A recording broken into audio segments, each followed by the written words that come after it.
tout est prévu, je suis en train de bloquer les dates, j'ai dit non à tout le monde pendant 6 mois, je prévois tout. Les affaires sont déjà dans la voiture, et la veille au soir, à 21h, il m'appelle, il me dit Alex, ne monte plus, la comédienne principale est enceinte, et ça va tomber en plein milieu du tournage. Et donc à la fin, le premier truc que je demande, c'est tu veux un retour ou tu veux juste que je dise bravo et que je m'en aille? Il y avait des architectes qui me disaient de faire certaines actions, mais je leur disais mais ça ne peut pas marcher votre truc en fait, parce que Newton a décidé autrement. Newton en a décidé autrement.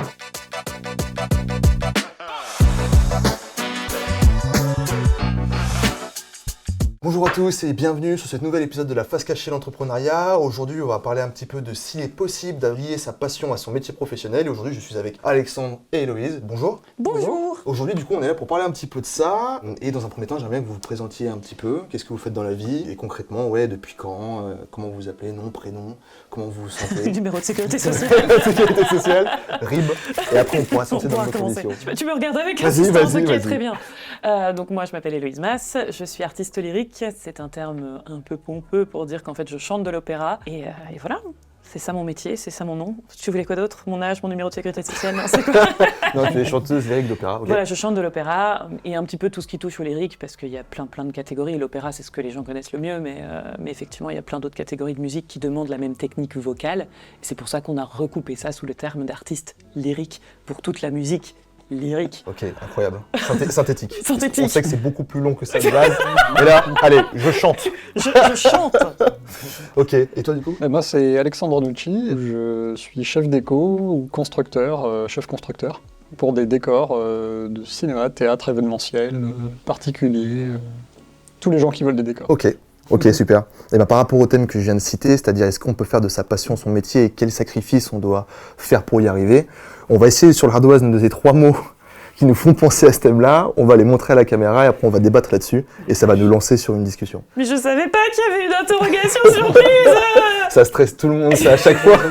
Le thème c'est, est-ce que ta passion, je sais quoi le thème? Est-ce que tu peux faire de ta passion ton métier et quels sont les sacrifices? Il y a déjà plus que 3 mots. Clairement, déjà la chanteuse lyrique n'a pas respecté le brief. Ok, 3, 2, 1, top. Ok, qu'est-ce que t'as marqué? J'ai pas respecté le brief. Pas du tout. Si, en fait, les 3 mots, c'est ça. Ça, c'est un peu divisé en 2, mais en gros, les relations, donc amis, amour, famille, le temps et l'énergie / la conviction, qui pour moi passe un peu, la conviction passe un peu par l'énergie aussi. Donc voilà, c'est un peu mes trois choses. Ok, tu vois, moi je te rejoins, j'ai mis le temps, la perte de bonne humeur et les trahisons amicales et pro. Je pense qu'on se rejoint tous sur les 2 premiers. C'est ça, t'es en relation, ouais. L'argent peut aussi, je pense, gère une grosse partie des décisions qu'on va prendre en fait. Ouais. Parce que s'il n'y a pas le temps, il y a l'argent. S'il n'y a pas l'argent, il n'y a pas le temps. Ouais, on est toujours un peu entre les deux, c'est toujours le... Et on sent que le temps, c'est un truc qui te préoccupe, parce qu'il y a 2 fois temps quand même. Hein. Il l'a mis en sandwich. C'est en sandwich, c'est clairement c'est le temps. Tout va toujours très vite. Parce que concrètement là, toi par exemple, tu as mis les relations, toi tu as fait... Est-ce que déjà ton métier est une passion de base? Ou est-ce qu'en fait, t'es tombé là-dedans Comme Obélix. Comme Obélix. Non, en fait, moi, déjà pour commencer, j'ai vraiment viré vers le lyrique en tant que profession plutôt tardivement par rapport à certains de mes collègues, même une grande majorité de mes collègues. Et donc moi, j'ai commencé à me former de façon professionnelle pour dire que je vais faire ce métier-là autour de 22-23 ans. Okay. Donc ce qui, pour beaucoup, est déjà assez tard.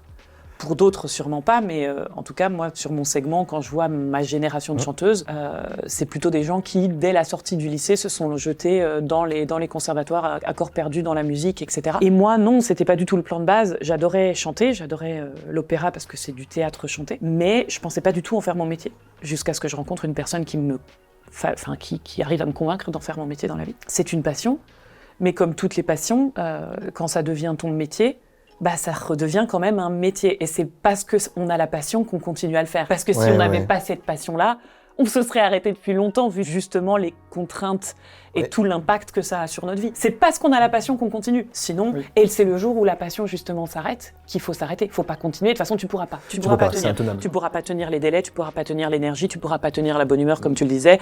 Enfin, faire les choses en étant la meilleure version de toi-même et en donnant le meilleur de toi-même. Donc, à partir du moment où la passion s'éteint, c'est des métiers que tu ne peux plus faire, de toute façon. C'est pour ça qu'on appelle ça des métiers passion. Mais c'est pas grave, vous avez la passion, vous vivrez d'amour et d'eau fraîche. Écoute-moi bien. Ça paye pas le loyer, d'accord? Donc voilà, mais est-ce que du coup, vu que c'était ta passion, est-ce que c'est ta passion, puis après c'est devenu ton côté professionnel, est-ce que ta famille t'a suivi ou elle s'est dit, mais en fait là tu chantes, bon d'accord, mais au final ça peut pas être un métier vu que tu as commencé plus tard que les autres? Ça a été, j'ai commencé plus tard aussi parce qu'il y a eu un petit peu des deals avec mes parents, puisque ça les inquiétait beaucoup. Parce qu'ils connaissaient. Mes parents sont très mélomanes, donc ils écoutent beaucoup de musique de tous les genres et notamment de la musique classique. Et ils adorent ça. Moi, j'ai vu mes premiers opéras grâce à mes parents. J'ai écouté mes premiers opéras grâce à mes parents. Mais c'était des métiers qui leur paraissaient très incertains, très instables, etc. Donc moi, mes parents, ils m'ont dit clairement, on préférerait que tu aies quand même une situation de secours, de sécurité, un filet, quoi. Et donc, on a réfléchi ensemble. Et c'est vrai que j'ai trouvé un diplôme qui satisfaisait tout le monde, moi qui se faisait rapidement et comme ça je pouvais aller dans la musique, mais qui était quand même très monnayable et qui pouvait en gros me faire être embauchée à peu près partout, en bas de l'échelle, mais à peu près partout. J'ai fait un diplôme de technique de commercialisation en IUT. Donc c'est un diplôme hyper technique. Moi je suis super contente parce que je voyais les gens qui sortaient d'école de commerce, j'avais appris en 2 ans plus de choses pratiquement. En tout cas, des choses vraiment plus pratiques. Oui. C'est-à-dire que en école de commerce, tu apprends à faire plein de trucs, mais nous, c'était vraiment genre, ils nous donnaient la théorie en l'espace de 20 minutes, et après, c'est maintenant on applique. Parce qu'il faut que vous soyez capable de le faire en sortant du cours, en fait. C'est comment un contrat. Il y a quoi dedans? C'est pas que de la théorie. Et t'écris un contrat, quoi. Tu lis un contrat, t'écris un contrat. Tu sors d'IUT, en fait, de technique de commercialisation. Tu sais tout. Enfin, c'est tout. Non. T'as des bases sur tout. Tu fais des bases d'import-export, tu fais des bases de contrats, de tout ce qui est légal, tout ce qui est Tu fais des bases de marketing, tu sais faire un dossier marketing, tu fais du budget, tu fais tout. Tu fais de l'expression. J'avais la chance, moi, d'avoir eu, d'avoir déjà fait un peu de scène, etc. Et donc, au niveau expression, j'avais pas peur de parler devant des gens, mais je voyais certains de mes collègues, eux, c'était la première fois qu'ils devaient s'exprimer devant quelqu'un. Et ça s'apprend. Soit tu l'as, soit tu l'as pas, mais ça s'apprend et c'est génial parce que ce genre d'école te l'apprennent. Ils t'apprennent à faire ton CV. Moi, j'apprenais à mes collègues du conservatoire à faire leur CV. Ils savaient pas faire un CV. Parce que personne en conservatoire apprend aux gens à faire un CV. Mais du coup, tu as pris quand même ce risque-là une fois que tu as fait cette école-là. J'ai fait cette école-là. De basculer. Et j'ai basculé d'un coup. Alors d'un coup, oui et non. C'est-à-dire que j'ai fait une année, on va dire, pivot. Pivote.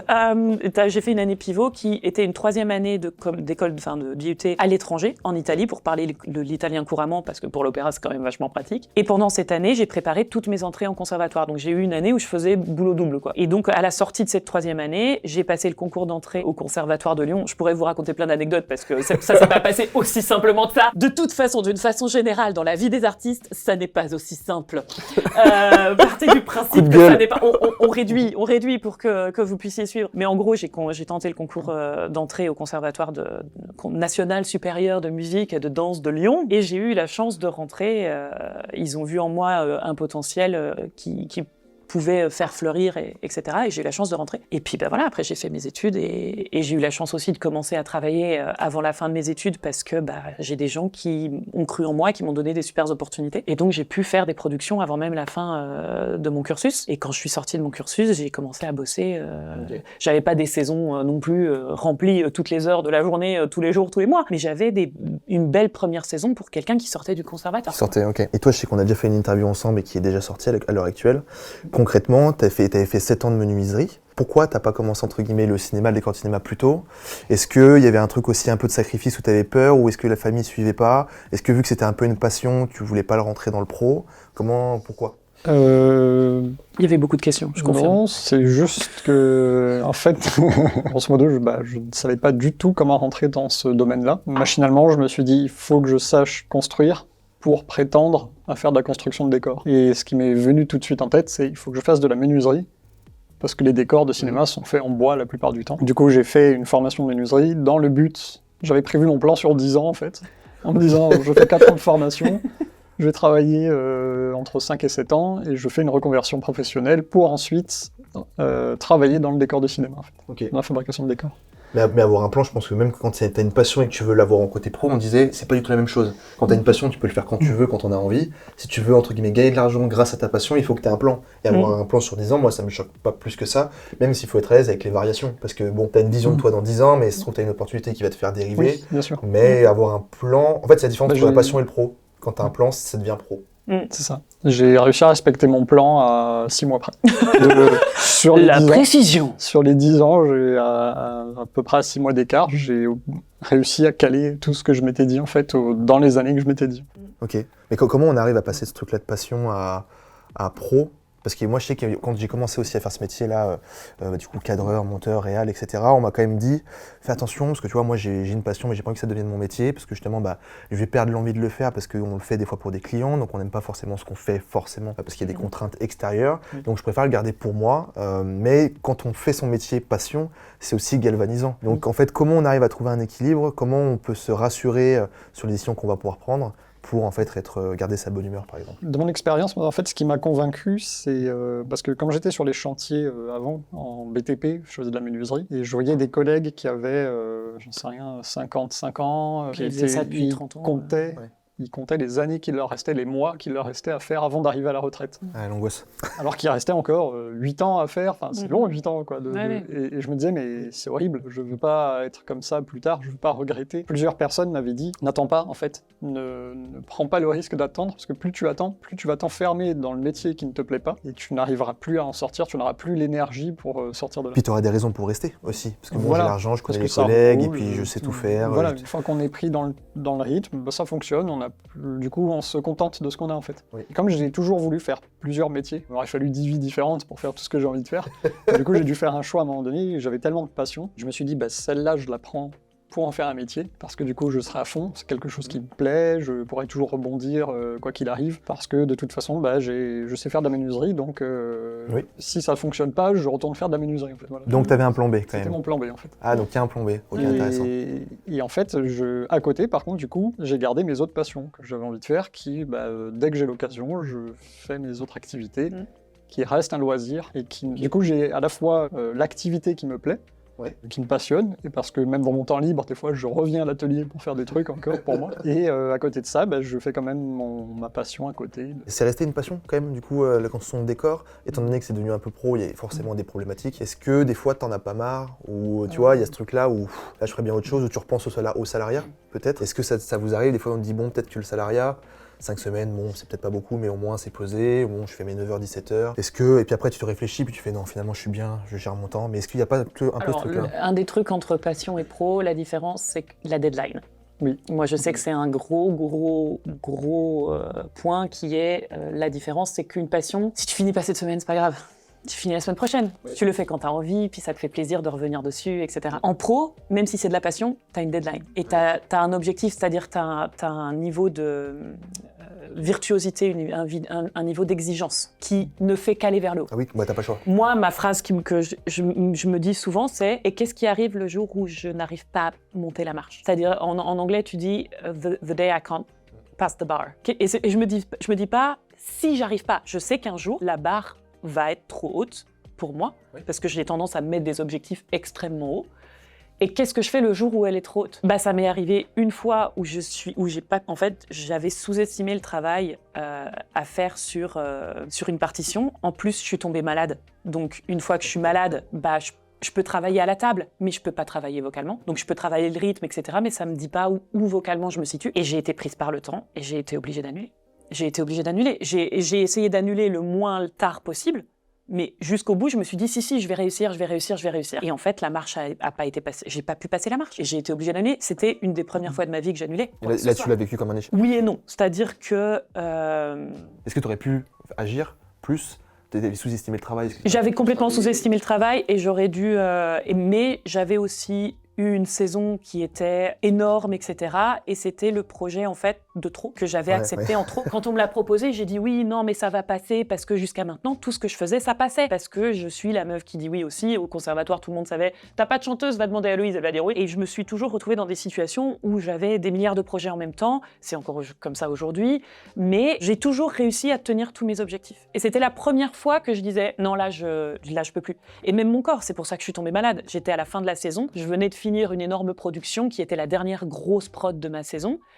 J'avais encore une télé à faire, mais j'avais quelques semaines pour me remettre. Mon corps a dit non, je suis tombée malade. Et du coup, là, c'est ce qu'on disait, en fait, c'est le temps, toujours pareil. C'est le temps et l'énergie, si tu veux. Parce que ton corps, c'est pas une machine. Et le jour où ton corps, il en a assez, il te le dit. Et généralement, ça se passe pas très bien. Et justement, moi, c'est un événement équivalent qui m'a fait me poser la question de faut que je mette des jours de repos dans mon calendrier comme des jours de travail. Je m'oblige parce que j'avais fait le projet de trop. J'étais déjà fatigué avant de l'accepter et j'ai voulu l'accepter. Je ne sais pas pourquoi. Je n'étais pas obligé de le prendre. J'avais du temps. J'ai voulu faire plaisir. J'ai voulu y aller en fait parce que je me disais quelqu'un a besoin de moi. Je vais lui faire son super projet. Ça va être au top. Et à la fin, pendant que le dernier jour où je rangeais les outils, j'ai perdu connaissance dans les escaliers avec ma caisse à outils en fait pendant que je descendais les marches, je me suis éclaté, je me suis décalqué au sol dans les escaliers, je suis parti avec tous mes outils. Et quand je me suis rassis sur les marches, après j'étais en reprenant connaissance, on m'a demandé si ça allait et je me souviens avoir dit je suis fatigué de ce métier, je veux arrêter en fait. Et j'étais à ce moment-là,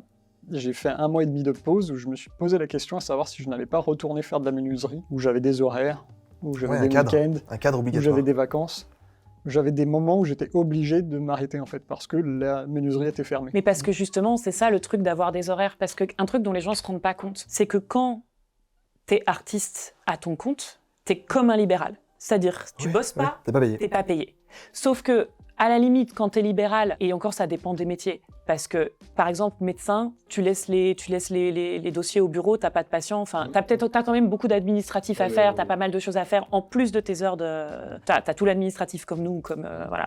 Mais t'as toutes ces heures, et nous, par exemple, les musiciens, toutes les heures de répétition, que personne ne voit jamais, les années d'apprentissage, de répétition, etc. Et ça, c'est un truc de fou. Et tout ce travail-là était vraiment libéral, c'est-à-dire que tu bosses à ton compte, tout ce que tu fais de ta vie, c'est faire en sorte que ton métier se passe bien et que tu sois payé au bout.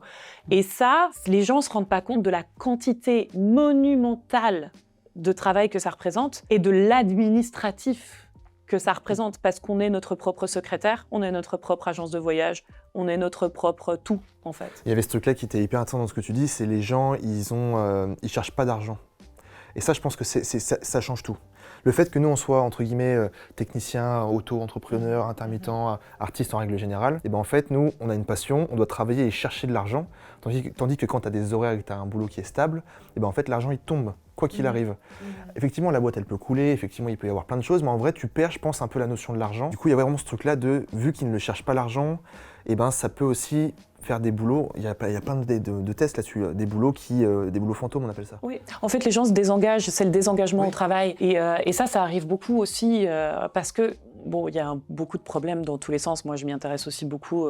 D'un point de vue social, c'est vachement intéressant de voir la façon dont fonctionnent les entreprises. Mais effectivement, il y a un désengagement au niveau du travail, il y a une perte de la valeur travail, il y a une perte de... Oui, pour avoir un retour, il faut faire un effort et ça se perd à tous les niveaux. Hein.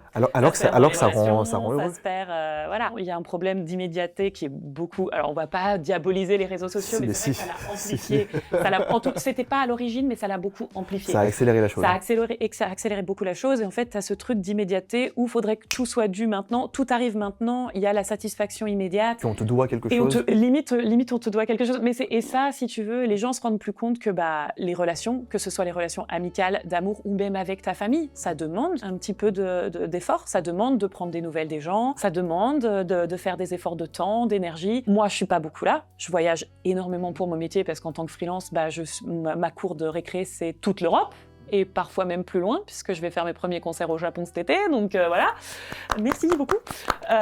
Donc si tu veux, j'ai quand même un terrain de jeu qui est plutôt assez étendu. Et puis je rentre chez moi, j'essaye de rentrer chez moi le plus souvent possible, mais des fois t'enchaînes. Des fois tu pars d'une production et t'étais à Tours, faut que tu sois à Nice demain matin. Ah oui, d'accord. Et puis voilà, et puis tu rentres et t'es là, t'as 2 jours.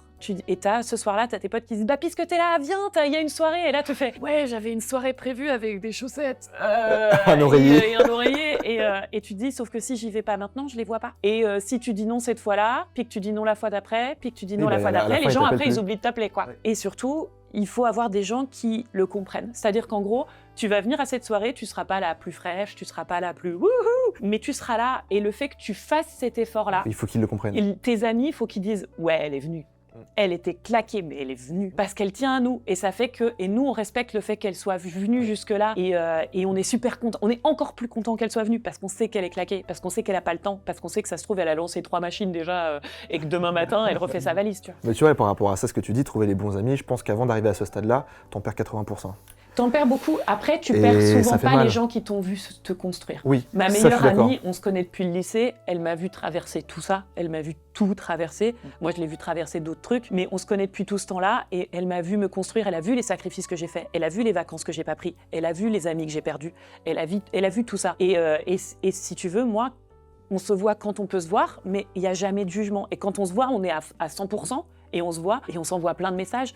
Le dématérialisé, il y a plein de gens qui ont beaucoup de mal avec le dématérialisé. Là, c'est un truc que la technologie a fait que pour nous, qui sommes pas là, ouais, c'est génial. Le fait qu'on puisse faire de la visio, ouais, c'est génial. Le fait qu'on puisse s'envoyer des messages instantanés avec les gens qu'on aime, ça, c'est un truc de malade. Ça a révolutionné notre métier, nous. Donc, dans le bon sens et dans le mauvais sens. Parce que maintenant, les gens, ils t'envoient un mail. C'est comme si tu avais envoyé un instant message. Si tu n'as pas répondu dans les 10 minutes au mail, ils sont là. Pourquoi tu n'as pas répondu au mail? Ceci est un mail. Je vérifie mes mails 3 fois par jour. Ah non. Et parfois, ça m'arrive un peu plus. Mais tu sais, genre, le matin, je fais un petit tour. Le midi, je fais un petit tour quand je mange. Et le soir, je fais un petit tour avant d'aller me coucher. Wow. Mais tu vois, et c'est déjà beaucoup 3 fois par jour. Mais je vais pas revérifier mon téléphone toutes les 5 minutes. Et moi, je sais que par exemple, mon agence, si elle a un truc vraiment urgent à me dire, elle m'envoie un message sur WhatsApp ou carrément, elle m'appelle. Mais tu vois, il y a ce truc-là, par exemple, pour les amis, il y avait ce truc-là de quand tu fais de ton métier, ta passion, ton métier, au début, il y a des gens qui peuvent pas te prendre au sérieux aussi. Ouais. Et ça peut faire sacrément mal. C'est pour ça que nous, on a mis un truc en place, c'est que tous les projets qu'on engage, etc., et ben en fait, on n'en parle pas. On n'en parle pas aux gens qui peuvent nous blesser.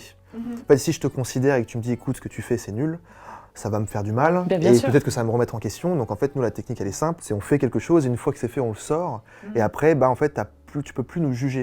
Ouais. Enfin, tu pourras juger sur la qualité du truc, mais après, c'est un point de vue, mais tu pourras pas juger sur l'idée. Ouais. Et vu que commencer, c'est ce qui est le plus compliqué, et ben en fait, autant pas en parler aux gens. Bah, c'est le même principe dans nos métiers, parce que bah, tu as des auditions, ensuite tu as un retour d'audition, peut-être que tu as un contrat, mais le contrat est en conversation, en discussion, et puis mais il faut que les plannings s'alignent, il faut que tout le monde s'aligne, il faut qu'ils tombent d'accord sur un salaire. Enfin, en plus, moi, il y a plein de trucs qui sont pas dans mes mains, parce que je suis libérale, mais en plus, j'ai un agent par lequel je passe, et elle parle directement aux employeurs, et moi, je rencontre mes employeurs la plupart du temps le premier jour. Alors, il y a des employeurs avec qui tu as déjà bossé et tout, puis qui de temps en temps t'envoient des messages pour avoir des relations, mais tout ce qui est contractuel, souvent passe par elle. Donc, en plus, tu vois, je suis libérale, mais je maîtrise pas tout dans mon métier. Et ça, si tu veux, je dis à ma mère, par exemple, qui est très inquiète, parce que bah, elle sait que du jour au lendemain, ça peut s'arrêter. Et bon, après, c'est dans la fiche de description du job de mère, hein, d'être inquiète. Hein, donc, on les a toutes, hein, donc les mamans, c'est inquiet, mais c'est normal. Et si je lui dis, j'ai fait une audition, et alors, ça s'est passé comment? Puis après, elle dit, alors l'audition, t'as des retours, mais si j'ai pas de retour, ah là là, mais alors c'est qu'ils ont pas aimé. Ça me stresse. Et puis alors, si je lui fais le retour, je dis, ils ont aimé, mais finalement, pas drôle. Ah là là, mais qu'est-ce que tu vas faire? Ça, je peux pas. C'est dur. C'est non. Ça, ce que tu me dis, c'est vrai que moi, ma mère et mes parents, d'ailleurs, bonjour. Bonjour les parents. Et ben, ils sont au courant de rien. Et je sais que c'est pas facile pour eux de ce point de vue-là, mais en fait, c'est une façon de me couvrir. Parce que ce que tu viens de dire. Mais ça rajoute un stress, hein. C'est hors de question. Mais alors après, mais ça y est, mais maintenant ils ont compris, c'est-à-dire que ça a pris longtemps, mais maintenant ils ont compris qu'en fait, chaque petit pas en avance, chaque personne qui t'a entendu, à qui ça a plu, et machin, et ils commencent à comprendre comment ça fonctionne. Mais ça a pris beaucoup de temps parce que c'est tellement loin de leur prise. Oui, clairement. Si tu veux. Donc, mais voilà, c'est toutes ces choses-là, le temps, les relations, l'effort dont on parlait, c'est vrai que ça s'est beaucoup perdu. Et les gens font moins d'efforts. Sauf qu'en fait, dans le monde dans lequel on vit aujourd'hui, je pense qu'il faudrait même faire plus d'efforts. Oui, parce qu'on est plus nombreux et c'est plus facile, entre guillemets, d'arriver à un certain stade. Si tu travailles... En vrai, il y a ce truc-là, si tu travailles à fond, t'y arrives. Moi, j'ai vraiment ce truc-là, si vraiment... En travaillant à fond, en indépendant. Oui. Quand tu travailles à fond pour une entreprise. Oui. Généralement, t'es pas assez considéré et c'est pour ça que les gens se désengagent. Oui. Et ça ne fonctionne. Exactement, c'est un cercle vicieux. Ah, mais complètement. Je vois d'avoir travaillé à fond pour des entreprises, tu obtiens beaucoup moins de résultats, que ce soit pour toi personnellement ou pour l'entreprise. Ça avance moins vite. que quand tu es tout seul et que tu traces, en fait. Parce que tu décides. Tu fais tes trucs très vite. Tu prends une décision. Et tu l'implémentes. Et tu l'implémentes immédiatement et tu commences. Des fois, je veux fabriquer un truc, il me manque tel élément. Je prends la voiture, je trace tout de suite prendre le truc, je reviens et je le fais. Alors que sinon, il faut demander la carte bleue de la boîte. Voilà. Oui, c'est ça. Et, Attends, il faut qu'on demande à la compta. et puis tu mets 10 jours, et puis au bout de 10 jours, on te dit mais pourquoi c'est pas terminé? Ton truc, il devait durer 10 minutes. Voilà. Mais il y a vraiment ce truc-là de... Pour moi, en vrai, effectivement, l'effort, il faut en faire plus qu'avant parce qu'on est plus nombreux. Et selon moi, si tu travailles vraiment, vraiment à fond, je dis pas que tu vas arriver à des sommets, mais en vrai, tu vas mettre peut-être 10 ans, effectivement, mais si tu vas vraiment à fond, tu ne peux quasiment pas échouer, pour moi, parce que... Alors oui et non. Moi, je suis pas complètement d'accord avec ça, parce que je pense, et c'est le problème, c'est que c'est quantifiable, mais pas reproductible. Il y a un facteur chance dans nos métiers. Oui. La chance de rencontrer les bonnes personnes au bon moment, de pouvoir... Et ça, Mais franchement... ça peut se provoquer un petit peu. Oui, parce qu'il ne faut pas laisser passer les opportunités, il faut provoquer la chance. Mais la vérité, c'est que j'ai vu des gens dans le métier qui étaient jamais au bon endroit au bon moment et qui n'ont jamais fait de carrière, même s'ils ont la voix du bon Dieu. Alors que d'autres gens qui peut-être, avec un instrument plus modeste, ont rencontré les bonnes personnes au bon moment, ont fait les bons concours, ont fait les bons... Et ça, le truc, c'est qu'encore une fois, tu peux le quantifier, mais pas le reproduire dans nos métiers. C'est-à-dire que tu peux quantifier le facteur chance. Tous les gens à qui tu parleras dans le milieu, ils te diront j'ai eu la chance parce que j'ai rencontré cette telle personne, qui m'a fait rencontrer telle personne, et après ça fait boule de neige. Et le problème c'est que ce n'est pas reproductible. Tu peux faire exactement les mêmes concours que cette personne-là, tu peux faire exactement les mêmes choses, et tu rencontreras peut-être pas les mêmes personnes qui te donneront pas la même opportunité. Oui, mais tu peux essayer de provoquer la chance aussi. Absolument. Parce que par exemple, tu vois, nous on est ici parce qu'on sait qu'on est au Pôle Pixel, les gens qui font du cinéma, etc. Mais Donc bien sûr. là, par exemple, on s'est rencontrés parce que nous on a pris ce local-là. Alors qu'au début on n'avait pas trop d'argent, etc. Donc on a pris un peu ce risque-là, de se dire ok, on essaye, on va rencontrer du monde, puis en étant ici on s'est rencontrés, puis... Oui. Et puis, Ah mais complètement. et il y a C'est des sûr gens que si qui t'es assis diront- sur ton canapé... Dit, hop, j'ai rencontré personne, j'ai pas eu de chance, mais en fait t'es peut-être pas allé aux salles de théâtre pour rencontrer du monde. T'as Mais il y pas a essayé vraiment de- eu les chances. Il y a aussi les gens qui ont vraiment pas de bol. Enfin, Oui, je ça veux dire, arrive. ça arrive aussi. Ça Donc arrive. c'est pour ça que je tempère un peu le. C'est pas une recette. Tu peux tout bien faire. Tu peux vraiment te donner à fond et tout bien faire et que ça ne fonctionne pas. Et c'est ça qui fait peur aux gens de l'extérieur. Parce qu'il y a aussi ces histoires-là. Oui. Je suis désolée de plomber l'ambiance, mais C'est- c'est là où la conviction et l'énergie sont hyper importantes. Et comme tu le disais, la bonne humeur. Oui. En fait, il faut essayer de voir les choses du bon côté en te disant aujourd'hui, j'ai pas échoué. Aujourd'hui, j'ai appris quelque chose. C'est ça. Et c'est une façon de voir les choses. Sauf que ça demande de l'énergie, de l'implication, de la passion et de jamais rien lâcher. Sauf qu'il y a des jours, c'est plus difficile que d'autres. Puis il faut pas avoir d'ego aussi. Oui, l'ego peut vite détruire. Complètement. Il faut l'enlever, hein. Faut l'enlever très très vite. Ça. Ouais, il faut te dire que tu as toujours quelque chose à apprendre, toujours quelqu'un de meilleur que toi, toujours quelqu'un de... Et puis des gens ils vont te critiquer, nous on faisait des vidéos aussi, et le mec va te critiquer ta vidéo mais pas sur la technique, Non. mais sur l'appréciation. Donc en fait si jamais tu as un ego qui est trop fort, tu te dis mais attends, elle ou il n'a pas aimé ma vidéo, pourquoi? Puis non attends, en fait c'est un point de vue, qu'est-ce qu'il ou elle veut vraiment, et puis tu vas te changer d'idée, mais il y en a si tu as un trop gros ego et que tu dis mais non mais c'est elle qui a rien compris. Non. En fait t'as pas compris, c'est que c'est déjà celle qui paye.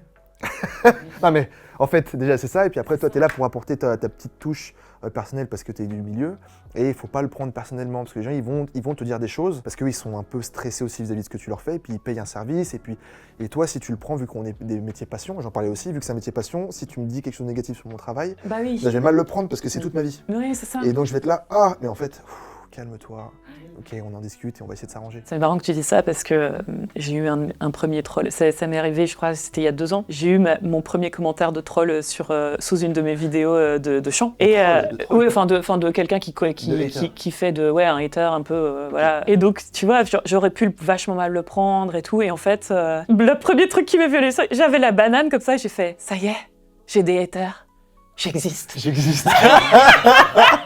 C'est con, mais tu vois, c'était vraiment le truc, je l'ai pris vraiment à l'humour. Il y a un type comme ça qui a mis des commentaires sous une de mes vidéos en critiquant toute ma technique et tout, en disant et en mettant le lien de son site internet où il apprend aux gens à chanter. Tu vois, le mec. Tu regardes, tu dis mais... Et j'étais morte de rire. J'ai dit mais mec, mais oui, bien sûr. Et bien sûr que les vidéos, le temps passe. Moi, c'est vrai que j'ai pas refait de vidéos depuis très longtemps, etc. Donc c'est vrai que mes vidéos commencent à dater et la technique évolue. Enfin, je suis une meilleure chanteuse aujourd'hui que je l'étais il y a 4 ans. Oh, c'est une surprise. C'est comme un peu le problème aussi des NDA par exemple. Tu Oui, fais mais un bien projet, sûr. puis tu as un an avant que ça sorte, et au moment où tu peux poster les photos de ce que tu as fait ou les vidéos, t'hésites parce que du coup tu as évolué t'as fait Mais évoluer bien tes sûr. techniques, et du coup tu sais pas trop si tu dois montrer ce que tu as fait il y a un an parce qu'aujourd'hui tu fais les trucs beaucoup Beaucoup mieux. mieux. Donc t'es un peu le cul entre deux chaises. Mais c'est ça. T'es là, j'aimerais bien partager que j'ai fait ça, mais en fait. Mais il y avait ce truc-là de quand t'as des haters, je suis d'accord avec toi, c'est que tu commences à réussir. Le temps que les gens ils mettent pour t'écrire un commentaire, etc., c'est que déjà ils ont regardé ta vidéo en entier. Non mais attends, que je t'explique. C'est un truc que je comprends tellement pas. Alors je pense que c'est des gens qui ont juste trop de temps. Non mais c'est des gens qui ont juste trop de temps. C'est pas possible. Tu prends le temps de regarder une vidéo que tu n'aimes pas et tu prends le temps de laisser un commentaire en plus. Qu'est-ce que tu fais dans ta vie, en fait? D'où vient tout ce temps? Moi, j'ai pas le temps de faire tous les trucs que j'ai envie de faire. C'est pas des indépendants. Non, c'est pas... Faut encadrer, vous avez aussi beaucoup de travail, c'est pas pareil. C'est pas pareil. Mais il y a ce truc-là aussi de travailler en tant qu'indépendant, justement, si je rebondis là-dessus. Il y a ce truc-là aussi il n'y a pas d'horaire, et du coup, on peut enchaîner parfois la nuit et tout. Moi, je sais que des fois, je rêve de mon travail, et du coup, j'ai un post-it avec un crayon qui est à côté de mon lit, et des fois, j'ai une idée, et je la note en somnolant, et le lendemain, je la lis, et si c'est une bonne idée ou pas, on la met en application ou pas. Et ça me permet en fait de ne pas perdre une idée qui est bonne, parce que des fois elles sont vraiment bonnes, des fois elles sont nulles parce que tu as rêvé d'un truc et c'est pas réalisable. Mais ça veut dire qu'en fait, jusque dans tes rêves, pas tout le temps, mais tu t'y penses en fait. Et ça peut t'angoisser. Crise d'angoisse et tout, ça peut arriver. J'ai un peu ça, moi, très souvent. On va m'appeler pour faire un truc, une construction. Je vais dire oui. La plupart du temps, je ne sais pas parce que c'est à chaque fois une nouvelle construction, donc oui, je peux le faire.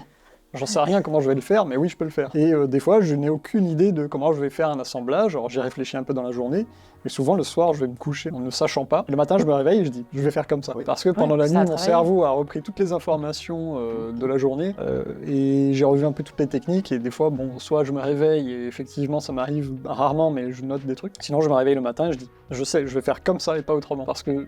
Est-ce qu'on est fou? Toutes les petites infos. Je sais pas, moi d'habitude, quand je rêve, c'est plutôt je cauchemarde que j'ai pas appris la bonne partition et j'arrive en répétition et je suis pas du tout au bon endroit, mais... Parce que les gens, ils ne rêvent rarement de leur travail, c'est très rare. Je suis sûre. Après, je sais pas, peut-être on leur a pas posé la question, mais... C'est très rare, je pense. Enfin, ici, mais pour des problèmes souvent. Moi, quand je parle avec des amis qui sont salariés, ils rêvent parce qu'ils sont embrouillés avec un collègue, ou alors il y a un truc qui va pas, et puis les vacances, mais c'est rarement genre pour améliorer le boulot. Ils ont jamais rêvé pour dire, tiens, je vais créer un processus pour gagner du temps sur mon travail. J'ai discuté avec beaucoup de monde, c'est jamais arrivé. Parce qu'en fait, c'est pas leur intérêt, eux, ils sont là pour travailler, rentrer chez eux et profiter de l'extérieur. Et du moment, on m'a fait cette réflexion-là, on m'a dit, mais bon, Lucas, tu travailles beaucoup, ok, très bien, tant mieux pour toi. Mais tu vois, moi, par exemple, je préfère avoir mon petit boulot et puis après enchaîner le soir, etc. Sauf qu'en fait, de mon point de vue, on passe quand même plus de temps au travail, puis après on sort, alors que moi, ça ne m'empêche pas. Ça se trouve, moi, demain, je dis, je viens pas. Et si j'ai pas de client, entre guillemets, obligatoire avec une date de tournage, il y a personne qui va pouvoir m'arrêter. Tandis que quand tu es salarié... Oui. Après, voilà, tu te dis, je viens pas, et puis... Mais c'est vrai que c'est... En fait, on a cette flexibilité-là qui est que si on n'a pas un contrat donné, donc moi, si je suis pas en production dans un opéra, et toi, si t'as pas un client que tu dois voir, et toi, si t'as pas un montage spécifique ce jour-là sur un tournage, tu as, entre guillemets, cette liberté de t'organiser comme tu veux. Sauf que la vérité, c'est un poison, parce que si tu veux pouvoir faire les choses que, comme je le disais, moi je rentre pas souvent, tous les trucs que je dois gérer à l'appartement, en me disant « mais je peux faire le reste de mon boulot quand je veux », en fait tu bosses, tu te lèves le matin hyper tôt pour faire tout ce que tu as à faire, et le soir tu te couches, il est 1h du matin. Parce que, t'as fait tout ce que tu avais à faire, mais t'as tout décalé en fait. Et t'as pas de cadre. Et tout à l'heure tu disais, ouais, peut-être que toi tu voulais penser, quand tu étais tombé dans les escaliers, penser à revenir à de la menuiserie pour avoir un cadre. Ça c'est hyper intéressant parce que peut-être ça t'a appris à t'en poser un toi-même. C'est à partir de là que je me suis imposé des horaires déjà. À partir de 19h30, 20h, je ne réponds plus aux messages de... C'est pour ça que tu réponds jamais? Non, je rigole. Merde. Les dimanches, par exemple. Je ne réponds à personne les dimanches quand il s'agit du boulot, ou alors si c'est une urgence, je dis je te rappelle lundi, mais je ne réponds pas à la question. Je me suis mis dans les dates d'anniversaire, par exemple. J'ai commencé à faire ça récemment, là. Placer les dates d'anniversaire des personnes pour pouvoir les appeler, pour me dire, tiens, ce jour-là, Prendre du temps pour les autres. Ouais, prendre du temps. Absolument. En fait, de prendre du temps pour les autres, ça m'oblige à en prendre pour moi, du coup. Bien sûr.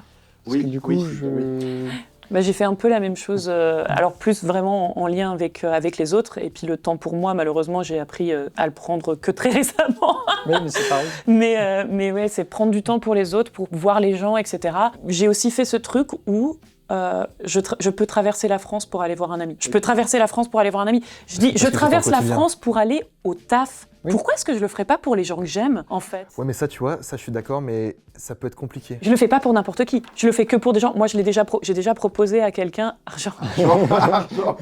On est bien d'accord. Après, encore une fois, je le fais pas pour n'importe qui. Je le fais pour des gens qui sont vraiment très proches. Mais après, ça me fait pas peur de prendre un train pour aller passer du temps avec quelqu'un parce que. Mais il faut que ça te vienne à l'idée déjà. Oui. Parce Bien que pas forcément. Tu vois, quand tu travailles, bon, tu vas peut-être rester dans un cercle d'amis qui est proche parce que justement, tu bouges déjà tout le temps, donc rebouger pour aller voir quelqu'un. En fait, non, j'ai des amis qui sont dans le secteur. Moi, je me suis fait des amis partout. C'est ça le truc, c'est qu'avec le temps, j'ai des amis extrêmement proches qui avant habitaient à Metz et maintenant vivent en Bretagne. J'ai des amis très proches qui vivent ici, j'ai des amis très proches qui vivent à Paris. J'en ai qui vivent à Londres. Donc bon, je vais pas à Londres tous les 4 matins, mais par exemple, si je dois aller à Londres pour le taf, peut-être que je vais prévoir dans mes horaires de train de pouvoir voir quelqu'un, etc. Et ça m'est déjà arrivé de monter à Londres. Là, je viens de faire une semaine de vacances. C'était mes premières vacances en 6 ans et demi. Merci beaucoup. Bravo. On se félicite. C'est clair. Ouais. Tu vas y arriver, la deuxième bientôt. Parce que même les vacances, je te souviens, j'avais pris des vacances en août dernier, mais même pendant ces vacances-là, j'avais mon iPad et je révisais ma saison pour partir. Donc, je faisais un peu de rando dans la journée, puis après je rentrais, puis je révisais mes partitions pour, tu vois, donc c'est pas des vraies vacances, tu vois. Donc, et là, j'ai pris pour la première fois depuis 6 ans et demi une semaine où j'ai pas regardé une partition. Enfin, c'est pas complètement vrai, mais j'ai vu une de mes amies avec qui justement je vais faire les concerts au Japon. On a fait un petit tour du programme. On a pris quoi? 30 minutes, et après, on a mangé. Donc, clairement, voilà. Mais c'était... tu revis. Je me dis... Et maintenant, je sors et je fais, mais en fait, c'est pas mal, les vacances. Faut en prendre. En fait, c'est vrai que c'est un équilibre étrange, je trouvais, parce que je vois des fois, par exemple avec Émilie, on sort, on se dit tiens, on va se boire un verre ou on va manger au resto ce soir. Et en fait, on quitte la journée de boulot, on n'en parle pas, on fait autre chose, on arrive au resto. Et pendant le resto, ou pendant le verre, on est en train de parler de « Ah, j'ai une idée pour faire ça, pour construire ça de telle façon, machin. » Ça, je pense pas que ce soit grave. Mais du coup, il y a des gens, moi je me souviens que des fois, certaines personnes pouvaient me le reprocher, des gens qui ne sont pas dans le métier, ne comprennent pas pourquoi on parle du boulot encore après en fait. Mais vous en parlez pas de la même manière. Et en plus, on n'en parle pas forcément pour se plaindre, c'est beaucoup plus souvent parce qu'il y a un truc qui nous plaît, parce qu'on a envie de trouver une solution, parce qu'on pense à quelque chose. C'est aussi pour ça que vous êtes ensemble, parce que vous avez cette connexion où vous regardez, vous comprenez, et peut-être que si elle faisait pas ce métier, bon, peut-être que ça fonctionnerait aussi, mais c'est peut-être ça aussi qui vous lie, et c'est un sujet de conversation qui plaît, quoi. Et puis vous en parlez encore sous un autre angle. C'est ça en fait. C'est pas comme tu es au boulot. Il y a le petit côté rêveur qui fait partie de la passion. Et d'autres qui fait du bien. Où tu te dis, ouais, moi demain, je voudrais faire tel projet, je voudrais que ça prenne cette forme et tout. Et tu te dis peut-être que demain, je vais pouvoir le faire. Peut-être que ça sera pas. Mais t'en parles, c'est plus le côté rêveur, c'est l'autre côté artiste. Oui. Mais est-ce que ce truc-là d'avoir aussi un conjoint ou une conjointe, ça aide pas à prendre du temps? Oui, ça. En théorie, ça, tu vois, parce que ça t'oblige, bon, tu vas pas rentrer à 23h parce qu'elle va dormir en fait. Donc tu vas dire, puis après elle va te dire oui une fois, 2 fois, 3 fois. Au bout d'une semaine, il se peut que tu aies des problèmes, quoi. Ça sent le vécu. Donc non, mais après il faut faire gaffe aussi. Ça va bien. Non mais par contre ça faut faire gaffe aussi parce que prendre du temps pour quelqu'un c'est hyper important, mais il faut faire gaffe de pas tomber dans ce truc là de trop en prendre. Bah, T'es en mode pas canard, mais tu sais en mode je vais prendre du temps, je vais m'investir dans mon couple, c'est très bien, mais aussi il faut savoir que t'es toi-même, enfin t'es toi. Et le toi c'est si je veux finir à 22h au moins 2 fois par semaine, et ben c'est non négociable. Parce que c'est moi. Non mais c'est même pas méchant en plus. Mais il y a ce truc là il y a aussi de moi, la vraie vie comme on l'entend, il faut rentrer pour manger le soir à 19h. Tu vois, mais peut-être que moi, pour me rendre heureux, si un jour je suis motivé et que je veux finir à 22, il faut que ça soit acceptable. Et quand on va se voir, moi je suis plus dans la qualité du temps que la quantité. Si je vois ma copine 7 jours sur 7, et que franchement on n'a aucun sujet de discussion, on fait rien, et si je peux la voir que 3 ou 4 fois, mais qu'on se marre, ciné, resto, on fait rien, petite série Netflix, je préfère ça moi. Un peu pareil aussi. Et qu'on ait des choses à se raconter. Mais il faut quelqu'un qui en face soit sur la même longueur d'onde. Et ça, il faut être clair aussi. Parce que des fois, quand on a des métiers passion, on a un peu honte de poser nos propres limites. Ouais, non, moi, ça va. Je suis passée à un stade où c'est bonjour, je m'appelle Héloïse, alors ma vie, c'est ça. Et les gens, ils font, Ah non, mais moi, c'est moi qui dis, si ça te fait peur, tu es libre, petit oiseau. Vole, loin. Mais c'est hyper intéressant, ce truc-là, ça peut être une force, mais ça peut être aussi un frein. Ouais, complètement. Et il faut faire gaffe à ça, Je me souviens d'une époque où mon téléphone sonnait en boucle, en fait, et des fois... Aussi. des personnes me disaient mais ne réponds pas maintenant, pourquoi tu... Enfin, prends-toi une pause, prends-toi 2 jours, tranquille. Je me souviens, au début du 42, ici, moi je voyais ton téléphone vibrer quasiment non-stop. Si je le posais par terre, il se déplaçait dans l'atelier toute la Oui, journée, tout seul. il avançait. Ouais, c'est un truc de ouf. Si tu le mettais sur la table de la cuisine, au bout d'un moment, il tombait au bout de la table, tu sais. Souvent, ceux qui ne comprennent pas nos métiers parce qu'ils sont pas dedans, parce qu'ils ont des horaires fixes, Mhm. genre début, fin, t'as ta paye, c'est ok, tu peux aller boire des T'as verres. limite un téléphone pro que tu laisses Ouais. au bureau. Et en fait, ce qui se passe, c'est que les gens qui comprennent pas ça, tu leur dis oui, mais si je prends 2 jours, que je ne réponds pas aux appels que j'ai maintenant, au moment où je vais rappeler, j'aurai déjà 2 jours de retard Ouais. sur... Tu vas peut-être perdre le contrat et je vais devoir sur une de trop. et potentiellement, je Du perds coup. un client qui va m'appeler pour dans 6 mois. Oui. Et du coup, je ne réponds pas maintenant. Je Ça, rappelle, c'est c'est trop tard, c'est parti à quelqu'un d'autre. Du coup, je me retrouve il y 6 aura mois des plus conséquences, tard il y aura à des vraies avoir un conséquences. décalage horaire. En fait. Complètement. Ça sera des vraies conséquences, mais du coup, Et- ça, il faut le mettre dans le... Et là, et c'est ce que je dis dans l'interview, c'était qu'en gros, souvent, on va remplir une année, il va se passer plein d'événements, et tu auras les résultats de la première année qui vont apparaître dans la deuxième année, en fait. Absolument. Il y a toujours un décalage, et quand tu sais que ton année est pleine, tu sais que celle d'après, en général, Ça devrait aller. ça va aussi, quoi, ça se remplit bien. Et là, tu peux te permettre de dire, je ne suis pas disponible, je ne peux pas, Et des fois même de dire non. Est-ce que de dire non à un client, tu vois, parce qu'à un moment donné, il faut mettre des limites, et ben est-ce que par moment, si les clients il est récurrent, ça peut t'aider à en obtenir plus? Exemple, si tu dis tout le temps oui, en fait, on va te filer que des contrats, des petits contrats un peu pourris, tu vois, et si à un moment tu dis non, parce que moi maintenant j'ai ça, et là j'ai pas le temps, et ben tu vas monter en sérieux, entre guillemets, parce qu'en gros t'es plus stable, t'es plus établi, machin, et du coup ils vont t'appeler pour des trucs un peu plus gros et plus de respect, entre guillemets. C'est ce que j'ai fait à un moment donné, parce que les gens m'appelaient parce qu'ils étaient dans la merde, systématiquement. Je n'avais pas des gens qui prévoyaient, ils m'appelaient parce qu'ils savaient plus comment faire pour terminer leur projet. Et du coup, j'intervenais à ce moment-là, et du coup, tout le monde était content, hein, ça fonctionnait, ils me payaient, normal. Mais du coup, j'ai dit à un moment, je peux pas, en fait, arrêtez de m'appeler quand c'est foutu, appelez-moi avant, en fait. Au moment où vous avez l'idée du projet, appelez-moi à ce moment-là, en fait, parce que même si vous n'êtes pas sûr de le faire, déjà avoir une idée de comment je peux vous trouver les matériaux, accélérer le processus, en fait. Et au moment où vous me dites, c'est ok, c'est prêt, en fait, ça avance. Ouais. Il n'y a pas de T'es pas dans une mauvaise retard, posture. il n'y a pas de stress, il n'y a pas Ouais, de... non, mais bien sûr. Et puis, il faut savoir que qui est désiré est désirable. Dans nos métiers, Mais à quel moment? Tu sais, il y a ce truc-là, parce que Bah, quand quand tu tu débutes, commences- si tu dis non, moi je vais pas avoir le temps, il va falloir quand même un peu baisser les yeux, je pense, quelquefois, pour faire sa place. Tu vois. Non, mais bien sûr, mais parce qu'en Mais fait, généralement, à les quel contrats, moment tu quand tu travailles bien, tu vas commencer à avoir des contrats. Et si tu dis aux gens, en fait, je ne peux pas parce qu'actuellement, j'ai déjà 3 contrats qui sont en parallèle et je ne peux pas assumer un 4e, tu dis, il a quand même déjà 3 contrats en parallèle. Ouais, donc là, ok. Et donc les gens, ils vont dire, donc il bosse bien. Et donc ils vont te dire, nous, on peut attendre un petit peu parce qu'ils veulent vraiment que ce soit toi qui le fasses parce que tu bosses déjà. Et donc tu es une valeur sûre. Et nous, par exemple, c'est vrai que dans le milieu de l'opéra, quand tu dis non à un employeur parce que tu es employé par une autre maison, etc., ils disent « Ouais, elle est employée aussi, tu vois, elle bosse bien, et les gens continuent de la prendre. Et donc, en fait, ils disent « Ok, on l'a pas pour ce contrat-là, on va voir si on peut pas l'avoir pour un autre contrat. » C'est ça, moi c'est ce qui s'est passé aussi, un peu pareil, c'est qu'au bout d'un moment les gens savaient que ils m'appelaient et je disais je peux pas, je suis déjà sur un autre projet. Et du coup au fur et à mesure des années, ils anticipaient de plus en plus le fait de m'appeler. Ça m'est arrivé plusieurs fois qu'on me demande de réserver des dates jusqu'à 8 mois plus tard, de dire de telle date à telle date, ne prends rien, on est en train de préparer un projet. Et comment tu le bookes ça pour toi? Parce que s'ils annulent, est-ce que tu as un acompte? Et comment tu gères ça? Parce que sinon ça peut vraiment te mettre dans le Ça m'est arrivé une fois, en fait, je devais aller travailler sur une série pendant 6-8 mois à Paris. Ça, c'est croustillant, ça, pour nous. C'était sur... putain, je sais plus comment ça s'appelle. C'est un truc sur l'espace là, qui est sorti sur... C'est une série française.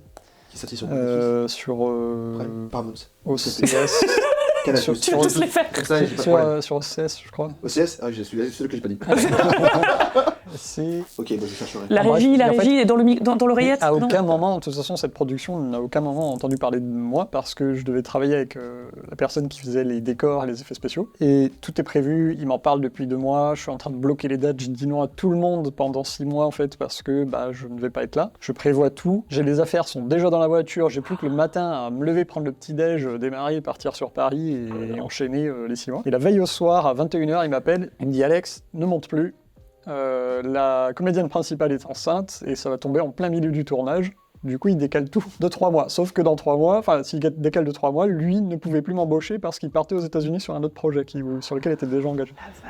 Et je me suis retrouvé comme un con à avoir dit non à tout le monde pendant 6 mois. J'avais le téléphone comme ça, je pose le téléphone, je fais oh bah, qu'est-ce que je fais? Et mes affaires étaient dans la bagnole, tout était prêt. Et du coup, à partir de ce moment-là, je me suis dit, je réserve un petit peu, mais je continue d'avancer. Si à un moment, on me demande sur ces dates-là, je rappelle les premiers, je leur dis, il y a quelqu'un qui me demande le projet, c'est validé, qu'est-ce qu'on fait? Est-ce que je lui dis non? Est-ce que c'est vous? Est-ce que c'est toujours OK? Et en fait, Ah, tu prends pas d'acompte, toi, par exemple. ça va dépendre de la... Je sais que par exemple, nous, pour les tournages, pub ou mariage, c'est 50%. Oui, Comme ça, en fait, s'ils sont pas là, s'ils nous annulent, et ben nous, on a gagné 50%. Et en fait, ça nous engage, nous, parce qu'au moins, la blague est bloquée pour eux, et ça les engage eux, et ils prennent ça au sérieux aussi. Alors le souci, c'est que souvent, quand on m'appelle, c'est qu'ils cherchent les budgets, ils veulent avoir un devis pour Donc savoir c'est difficile quel argent de- ils vont demander. En fait. Ah, mais du moment qu'il n'y a pas d'acompte, au moins tu bloques pas. Tu fais le devis, nous on a des devis, on a au moins Non, une voilà, centaine, 100 euros. je note dans le calendrier les dates, je continue de faire ma vie, on m'appelle. Quand ça commence à taper dans ces dates-là, Mais je tu rappelle rappelles la la première personne. prod, je dis Mhm. attention, il se passe ça, on fait quoi? Et s'ils me disent on n'a pas encore la réponse, je leur dis désolé, mais moi il faut que je ouais, remplisse non, quoi. Faut que je bloque. Quoi. Je n'attends plus en fait. Parce que si tu attends, c'est Ah oui, tu passes ton temps à attendre. tu te fais raser parce que justement, imaginons pendant 6 mois, heureusement que j'ai eu d'autres personnes qui m'ont rappelé derrière pour remplir. Moi j'avais 6 mois de rien en fait. L'angoisse. Et eux, enfin, entre guillemets, sans citer, ils se sont pas dit mince, enfin, tu vois, je sais pas. je n'existais même pas sur la prod principale Non, bah oui, puisque parce que c'était c'était un pas lié. arrangement qui devait être fait, qui était en train d'être fait avec une petite boîte de décor en fait. Qui te demandait en renfort. Bah tu sais, après, encore une fois, c'était quelqu'un que tu connaissais. Oui, après Voilà. il était... C'est quelqu'un que tu connais, qui te dit voilà, j'aurais C'était besoin de renfort, tu veux faire plaisir à un pote. Est-ce qu'il faut travailler avec ses amis? Après c'était la faute à pas de chance. Hein. Est-ce qu'il faut travailler avec ses amis? Oui et non, faut travailler avec ses amis quand les choses sont extrêmement claires. Plus les personnes sont proches, plus il faut être carré. Il faut être carré. Que ce soit sur les contrats, sur tout ce qui est administratif. Ah bon? Plus... Moi, je me souviens, quand on a travaillé ensemble sur les cœurs anachroniques, j'ai posé le projet dès le départ, j'ai dit, j'ai un budget ridicule. J'ai rien. Mais non. J'ai rien et j'apprends. Donc, je suis en mode, là, je suis devenue prod par la force des choses, parce que j'avais pas de budget, donc j'avais pas de prod. C'était moi qui faisais la prod, c'est moi qui avais fait le scénar, c'est moi qui avais fait le... Enfin, je faisais des bouts de décor, je faisais des bouts de costumes, je faisais l'organisation, je faisais tout. C'est moi qui faisais les contrats, c'est moi qui faisais tout, si tu veux. J'étais femme orchestre. Et donc, je suis arrivée, j'ai vu mes potes, j'ai dit, j'ai rien.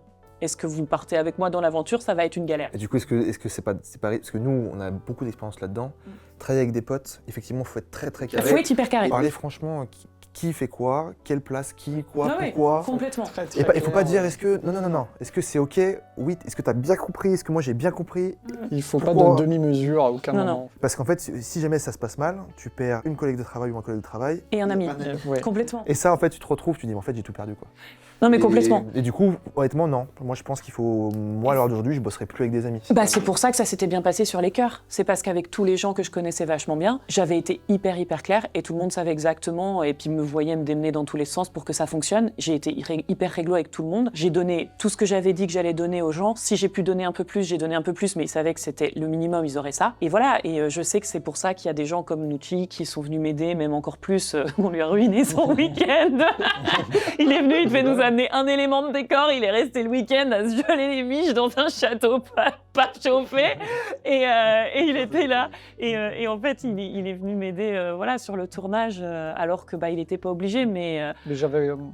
Il y a un besoin, une fois que tu es sur place, tu as du mal à partir, tu veux rester au cas où il se passe un Oui, truc. mais c'est compliqué. Tu Ouais. sais que tu peux... Et puis quand c'est des amis, c'est encore plus compliqué. Parce qu'il y a ce truc-là de j'ai envie de les aider, vraiment. J'ai pas envie de décevoir l'image aussi potentiellement.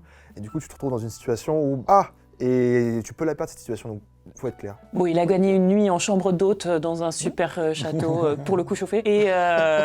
Et puis les repas et tout. Mais puis il y avait il y avait une ambiance qui était quand même pas trop horrible, même si on était un peu dans la merde tout le long. Si tu donnes aux amis, enfin si t'es clair avec tes amis dès le départ et que tu leur donnes exactement ce que t'avais dit que tu donnerais et que eux ils donnent exactement ce qu'ils avaient dit qu'ils donneraient et que tout est carré, c'est là que tu peux commencer à rentrer dans l'amitié. Et si toi en tant qu'ami tu veux donner un petit peu plus, mais tu sais que tu le donnes en plus de ce qui est prévu. Oui, et t'attends pas de retour. T'attends pas de retour. Voilà. Et ça, c'est pareil pour tout le monde, si tu veux. Et moi, en retour, dès qu'on me demande des coups de main, je le fais. Tout ce que je peux faire, je le fais. Tu vois, c'est... Moi, par exemple, je sais que quand j'aide quelqu'un, je n'attends aucun retour. Faut pas, sinon t'es malheureux. Sinon, t'es Jamais. malheureux tout le temps. Je n'en Parce qu'en attends fait, ils jamais. demanderont Si à un souvent, moment quoi. j'en ai un, je suis hyper content parce que j'en ai un, mais je ne l'attends pas en fait. Et c'est ça qui m'a aidé des fois. J'avais, quand j'ai eu ma première zone d'atelier, c'est parce que j'avais aidé une personne à déménager des affaires, plein de fois. Et au bout d'un moment, je l'ai aidé, point, j'ai pas cherché plus loin en fait.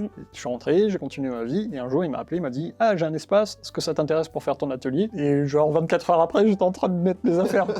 J'ai dit « Oui, absolument. » Oui, faut pas attendre, souvent la déception et les problèmes, quand on bosse avec des amis ou autres, c'est quand on attend quelque chose qui n'est pas clair pour l'autre. Qui n'est pas clair pour l'autre. Tu dis, mais en fait, mais tu me critiques pour quelque chose, mais j'étais pas au courant. Mais c'est pareil pour les relations, hein. C'est pareil pour toutes les relations. Pour tout, soit famille, amour, n'importe quoi, il faut vraiment... En fait, ce que tu penses, c'est pas forcément clair pour l'autre. La communication est très très importante. Et très importante. Faut que tout soit... Par exemple, si un menuisier vous demande de venir l'aider à déménager son atelier, de redemander lui. Dites non déjà pour commencer. Mais si vous dites oui, redemandez exactement les tenants et les aboutissants de la chose. Pourquoi tu vous as pas expliqué? C'est quoi cette anecdote? J'ai aidé à déménager son atelier un jour. C'est horrible. Mais c'est moi. C'est horrible. Les feuilles de décor. On n'était que les deux. Pourquoi on n'était que deux? Ah, vous avez fait ça là? Quand j'ai déménagé de l'ancien atelier jusque-là, en fait, il y avait 20 mètres cubes de bordel, de bois, de combinés à bois, les trucs. Enfin, et on était dans un camion. Il m'annonce au milieu du trajet, il me fait « Ouais, c'est des copains, ils ont remonté ça avec 2 camions, il y en avait un qui roulait pas, l'autre qui était tout pourri, alors ils ont remis les 2 ensemble, mais on n'est pas sûr que ça tienne, qu'est-ce que je fais là ?» J'ai dit oui trop vite. J'ai dit oui trop vite. Mais oui, non mais ouais, c'est la petite anecdote. Ne déménagez pas les menuisiers. Non mais ouais, mais c'est quoi la limite en fait? Parce que travailler avec des gens... Déménager. Non mais tu vois, travailler avec des amis, c'est ce qui est de plus beau aussi. Parce qu'en fait, tu t'entends bien, tu te parles franchement. Après, tu peux sortir, tu fais des vraies choses, tu te confies pour de vrai. Mais c'est aussi le plus risqué. Et bosser avec des gens que tu connais pas, mais qui ont une vraie... Entre guillemets, là, si je sais pas, je bossais avec quelqu'un que je connais pas forcément, mais qui est bon techniquement, et ben à la fin de la journée, c'est terminé. Et si un jour ça se passe plus, et ben hop, quelqu'un d'autre peut le remplacer.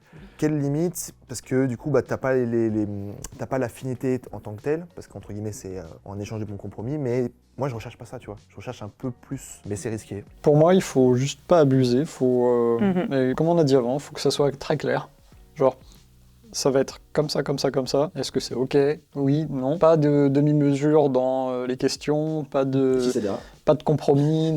Enfin, si ça dérape, si on arrive à anticiper le fait que ça va déraper parce qu'on sent que quelque chose ne va pas, il faut régler le problème. Faut tout de suite adresser les choses. Il faut tout de suite dire, je vois que ça ne va pas. Il faut poser la question, il faut comprendre pourquoi l'autre personne... Parce que souvent, on a tendance à avoir juste une personne qui est énervée en face de nous. Du coup, on comprend pas, du coup, on s'énerve, du coup, on lui rentre dedans. En fait. Il faut d'abord comprendre pourquoi lui, ça ne va pas.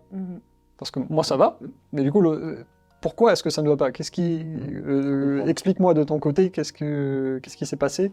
Est-ce que je peux trouver une solution? Est-ce qu'il n'y a pas de solution, juste t'en as marre parce que on finit à 23h alors que j'avais dit qu'on finissait à 17h? C'est le côté où il ne faut pas abuser, c'est ça. Au-delà de 5h, c'est... Des fois, les gens vont dire, par exemple, vont pas te dire que bah oui, mais j'avais un rendez-vous juste après, du coup c'était une personne que je voyais une fois par an, donc je l'ai pas vue. Enfin, tu peux avoir ce genre de... Oui, et ça s'empile. Voilà, et ça peut s'empiler, et des fois les gens ils ont aussi leurs problèmes personnels dont tu n'es pas du tout au courant en fait. Leur vie c'est la table, et nous ce qu'on en sait c'est ça en fait. Tu peux pas... moi je sais que par exemple à un moment j'ai très mal vécu un tournage parce qu'on m'avait promis de terminer absolument à telle heure, c'était vraiment là, avec la marge d'erreur de 3 heures. J'ai terminé 6 heures plus tard. J'avais pas le choix parce que c'était moi qui démontais le décor, qui chargeais, enfin je suis le dernier sur la liste à tout ranger. Et j'ai raté une personne que je voyais une fois par an justement. Et ça m'avait gonflé. Après, ça servait à rien que je le dise parce que c'était trop tard, c'était fait. Voilà. Mais c'est vrai que maintenant, quand j'ai un événement comme ça, je dis stop, tant pis, vous rajoutez une journée et je reviendrai demain en fait, vous démontez le décor, vous vous débrouillez en fait, parce que c'est plus mon problème. Moi, je terminais à telle heure. Donc un peu une pensée plus salariée. De temps en temps, il faut. De temps en temps, il faut avoir un peu la pensée salariale. Ouais, de temps en temps, il faut réussir à être strict. Et il n'y a pas de négociation. Vous êtes en train de pourrir ma vie perso en plus de ma journée en fait normale. Il faut réussir à dire les choses. Il faut toujours comprendre quel est le problème en fait. Quelle est la base du problème? Qu'est-ce qui fait qu'on arrive dans cette situation? Oui, bien sûr. Et on revient toujours au même truc qui est de la communication en fait. Oui, Et dans nos métiers, parce que faut pas oublier qu'on est quand même entouré d'artistes et on est nous-mêmes artistes, etc. Les émotions, comme tu le disais, on touche à du profond, du personnel, on met nos tripes sur la Ça peut table changer. tout le temps, ça peut, voilà. Il faut pas oublier qu'il y a une manière de communiquer aussi.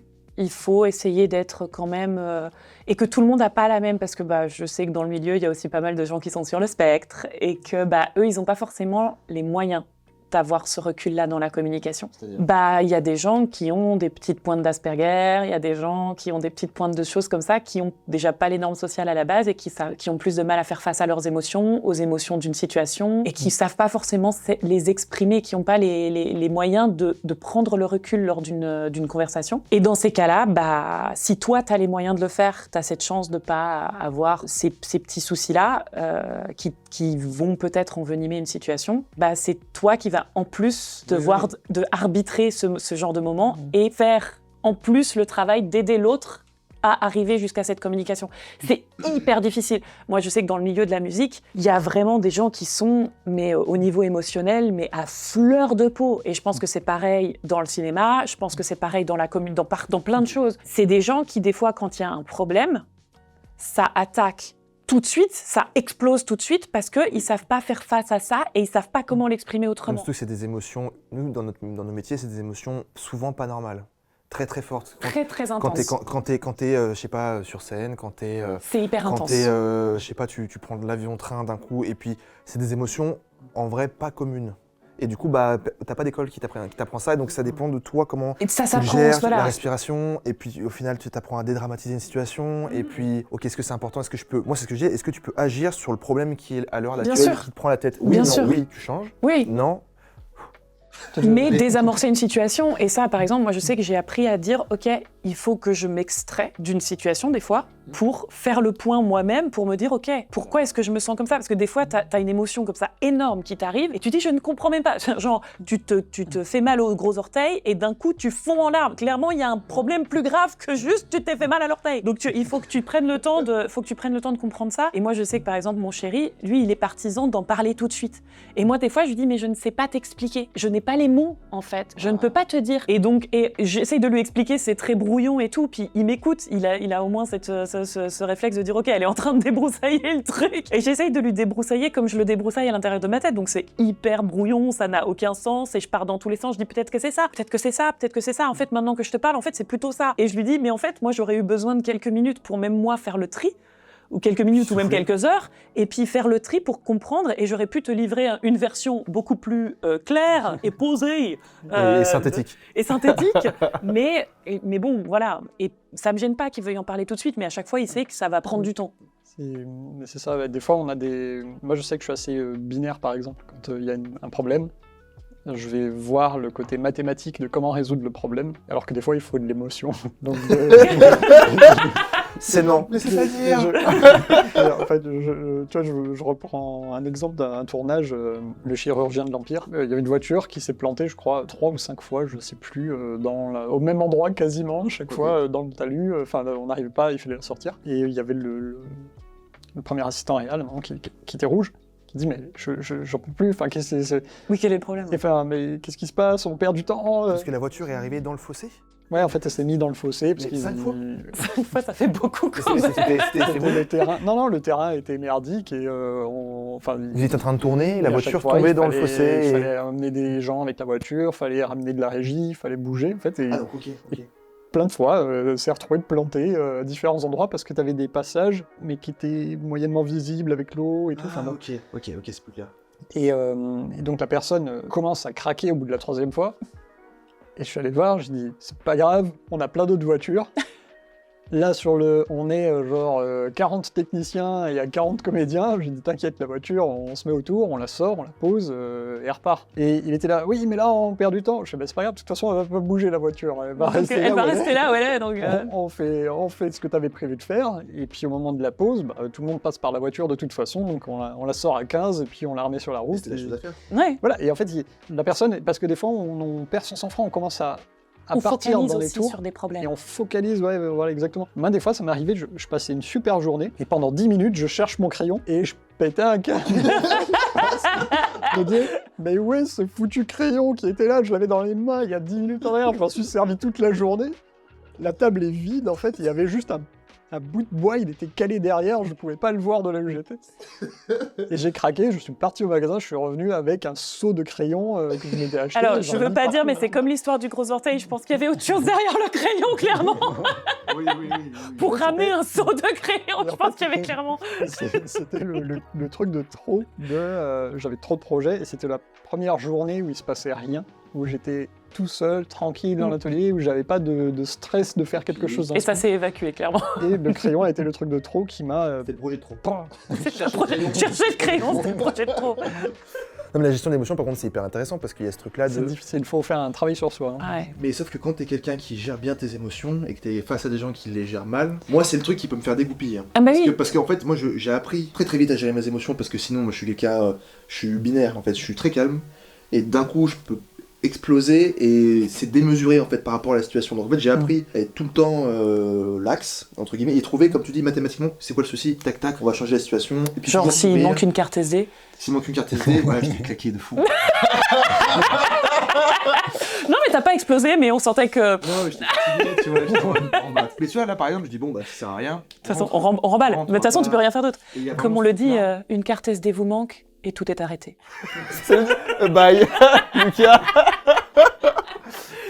Non, mais il y a ce truc-là d'émotion, et quand je tombe contre quelqu'un qui les gère mal, si je vais bien, ça va. Oui. Mais si je vais mal et qu'il faut que je me gère moi déjà, et qu'il faut que je gère la personne d'en face, et ben moi j'ai l'option qui est pas la bonne, c'est généralement je m'en vais. Des fois, si imaginons que ça se passe mal là, je vais te regarder, puis tu vas me parler mal, je me tourne et je m'en vais. Parce qu'en fait, pour moi, c'est la meilleure.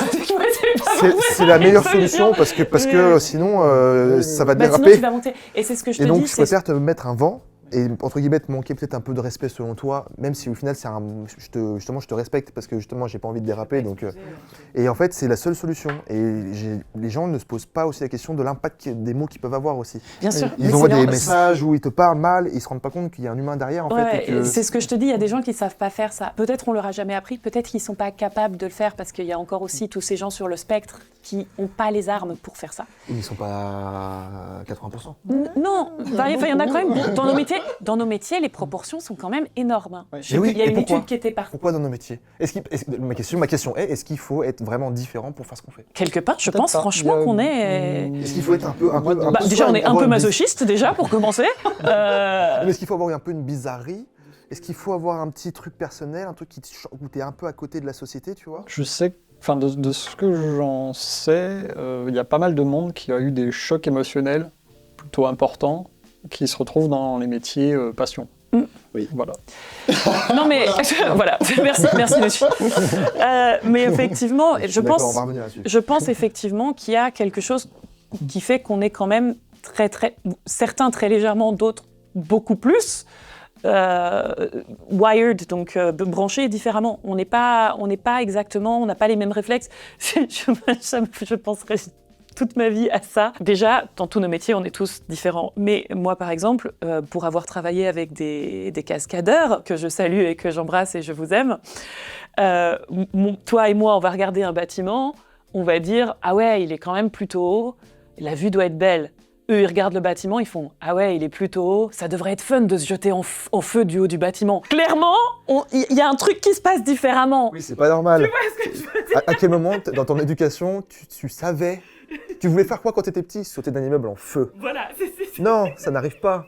Et les chocs émotionnels, je pense que t'as raison, il y a un truc qui est lié. Hein. Mais tu vois ce qu'elle dit, moi ça m'est déjà arrivé dans un restaurant de revisser des vis sous la table, le pied bougeait et j'avais... Il a sorti son J'ai- tournevis, sa visseuse. Je suis sorti de l'atelier, j'avais un tout petit tournevis encore avec un embout dessus parce que j'avais pas pris le temps de me changer. Parce que Et j'étais là comme un con à resserrer le pied de la table dans le resto parce que je me suis dit, bah ça bouge, c'est pas grave. C'est pas normal. J'avais le truc avec moi, je me suis dit, je le fais. Mais donc, on a tous un truc Ah mais complètement.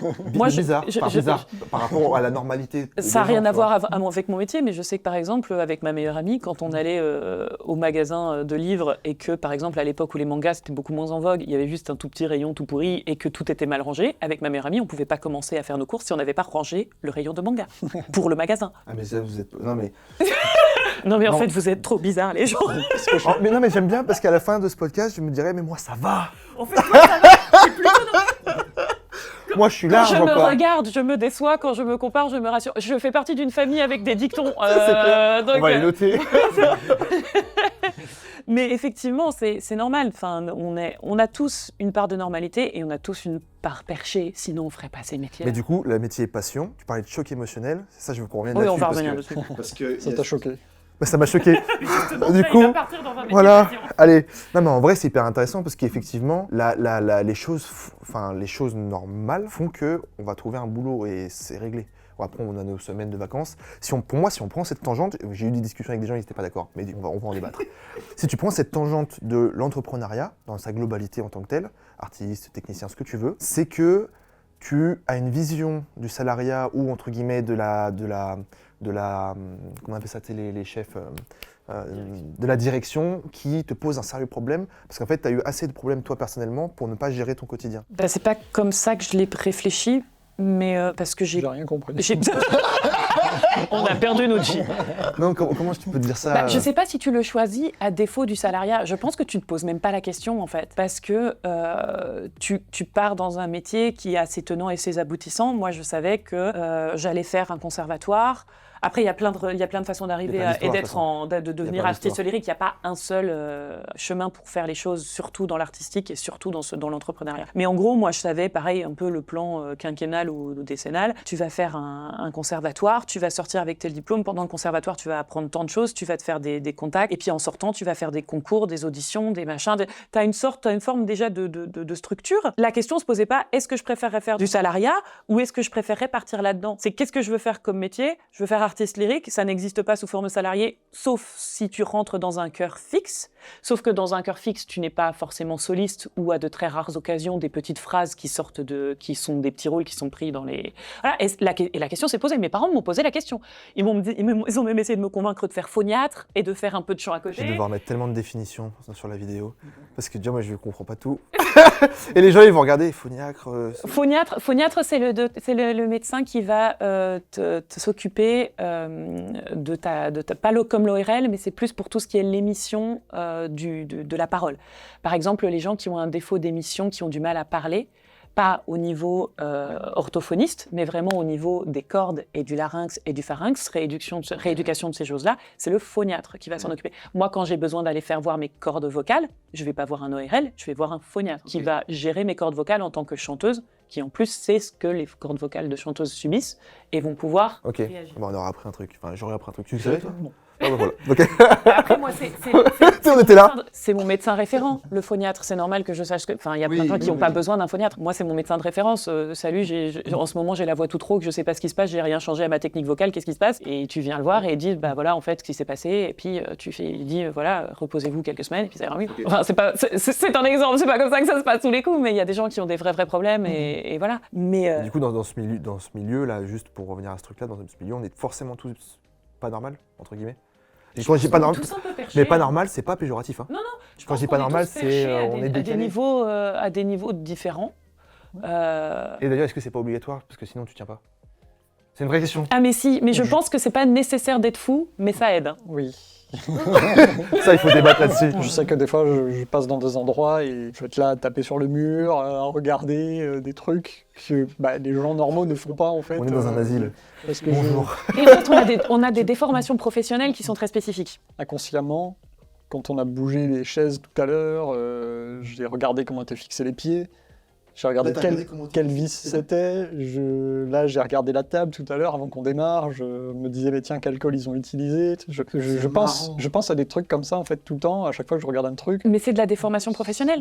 Toi, quand tu regardes une vidéo, tu regardes comment elle est montée. Pourquoi ils ont utilisé la musique, quel est le volume. Et les cuts. Les plans, les machins. Ben voilà, c'est de la déformation professionnelle. Pas tout le temps. Très souvent. Et on passe pour des psychotiques du coup auprès des gens traditionnels. C'est ça. Je sais pas si on va sortir cet épisode. L'association des... Tu sais, en fait, tu devrais renommer le podcast l'association des psychotiques. Les psychotiques anonymes. La critique, elle est acceptable. En fait, moi, c'est mon ego, il est sur cette ligne-là. Ouais. La critique est acceptable du moment qu'en fait, il y a une contre-proposition à l'erreur que j'ai pu faire. Bien sûr. Si tu me dis, ta vidéo, elle est nulle, ça ne fonctionne pas, on s'ennuie, etc. Mais tu dis pourquoi? et que tu t'arrêtes là, moi, je vais te dire, écoute, passe ton chemin. Non, mais... Moi, je demanderais même s'il y a un argumentaire. Oui, mais s'il y a un argumentaire, à ce moment-là, ça va pas me toucher en tant que tel, parce qu'en gros, je vais dire, ok, t'as peut-être raison, peut-être qu'on va pouvoir s'améliorer, etc. Si c'est de la méchanceté gratuite, et ben moi, en fait, je vais pas te considérer. Et c'est ma façon de me protéger. Je vais dire, ok, toi, tu fais quoi ? Allez, suivant. Et si jamais mais les gens savent pas faire les retours non plus, parce qu'encore une fois, c'est pas que nous, on a été obligés d'apprendre. Parce que par exemple, si moi, demain, tu me montrais un court-métrage et que tu me demandais mon avis, déjà, t'es mon pote.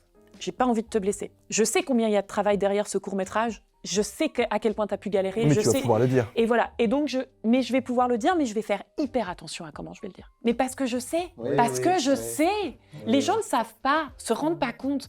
Et donc, si tu veux, moi, je vais te dire, est-ce que tu as essayé de faire ça ? Parce que j'ai l'impression que tu essayes d'aller vers ça, mais ça va pas jusqu'au bout. Pensé à ça. Est-ce que tu as vu qu'il se passait ça ? Est-ce que c'était ce que tu voulais faire ?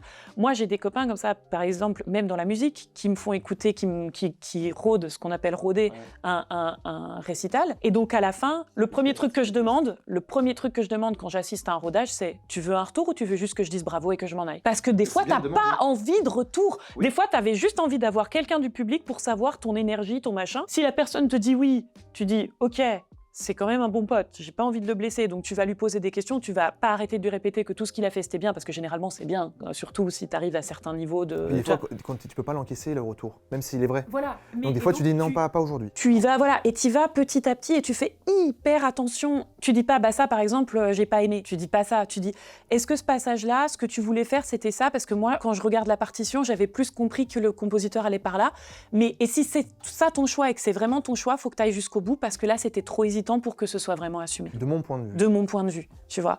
Mais et si c'est ton choix, il est valable. De toute façon, la vie est faite de choix et en plus dans l'artistique, il y a pas une vérité. Donc, non. Mais si c'était ton choix, faut aller encore plus loin parce que là, c'est trop hésitant pour que ce soit convaincant. Tu vois ce que je veux dire ? Parce que là, tu t'exprimes bien. Mais parce que tu fais hyper attention. Mais les gens du public généralement ne vont pas avoir ce réflexe-là. Alors, il faut comprendre aussi que moi personnellement, les gens du public ont toujours été adorables avec moi. Vraiment, j'ai eu très rarement d'échanges bizarres avec le public ou sur des trucs où tu te dis « je vais juste m'en aller parce que ça n'a rien à voir avec toi, rien à voir avec ton métier » et tu te balances un truc entre la poire et le fromage et tu fais « il faut que j'y aille, le metteur en scène me fait signe !» Non, mais il y a une réaction à ça aussi, c'est les gens qui veulent se mettre... J'ai remarqué ça. Là, ça vient de me... Peut-être que je vais le couper parce que c'est peut-être un truc qu'il faut peut-être pas dire. Mais en gros, il y a des gens qui te considèrent comme au-dessus d'eux par rapport à ta vie. En gros, imaginons, nous, on fait du cinéma, décor, opéra, scène. Donc, dans la société, on a un statut qui peut être glorifié. Tu vois ce que je veux dire ? On fait du cinéma, on fait des films. Donc, ça peut être, en gros, les gens ils peuvent nous envier par rapport à ça. Et donc, des gens qui font un boulot, par exemple, alimentaire, eh ben, ils vont te dire les choses en face, tac, droit dans les yeux. En fait, ils vont te tacler. Pour se remettre à ton niveau, mais en fait, et te faire redescendre. Mais c'est pas fait exprès, tu vois. C'est en fait, eux, ils sont pas à leur place. Ils sont pas du tout à leur place là où ils veulent. Ils voient que toi, ça fonctionne bien. Ils ont envie de montrer qu'ils sont aussi bien que toi inconsciemment, par ego. Et du coup, ils vont te parler inconsciemment et juste pour te remettre à niveau. Ouais. Je pense que ça existe, je sais pas. Je sais, moi, pertinemment qu'il y a des gens qui sont bien meilleurs que moi, j'en vois tous les jours sur Internet. Ouais, bien sûr, pareil. Des vidéos. Ouais. Je reste naturel, en fait, je fais juste mon... Ton petit bout de chemin, en fait, c'est ça. Je m'occupe de moi, je pense mon truc, et puis si je... Moi, j'ai compris ce que tu voulais dire, et on en revient au problème du choix du salariat et du choix de... Et quand tu dis les gens qui choisissent le salariat en disant « ouais, mais comme ça, j'ai mon petit salaire, j'ai mon 9 to 5, et puis voilà », il y a des gens qui, encore une fois, vont choisir ça par défaut parce qu'ils ont peur de se lancer ou parce qu'ils n'ont pas le mental aussi, ou pas le choix. Et alors, il y a des fois, tu n'as vraiment pas le choix.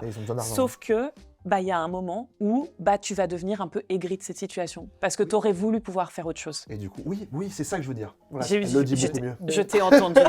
C'est pour ça, moi, la menuiserie, que les collègues me disaient pars maintenant, n'attends pas, fais ta reconversion dès que tu peux, en fait. Ouais. J'avais déjà prévu de la faire, mais du coup, il me confirmait. Il te confirmait, voilà. Et ça, si tu veux, je pense qu'effectivement, les gens qui, dans le salariat, deviennent aigris parce qu'ils auraient voulu, parce qu'ils n'ont pas pu, parce qu'ils n'ont pas fait.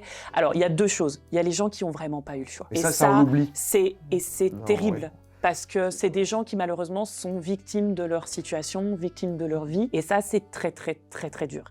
Et il y a les gens qui n'ont pas fait.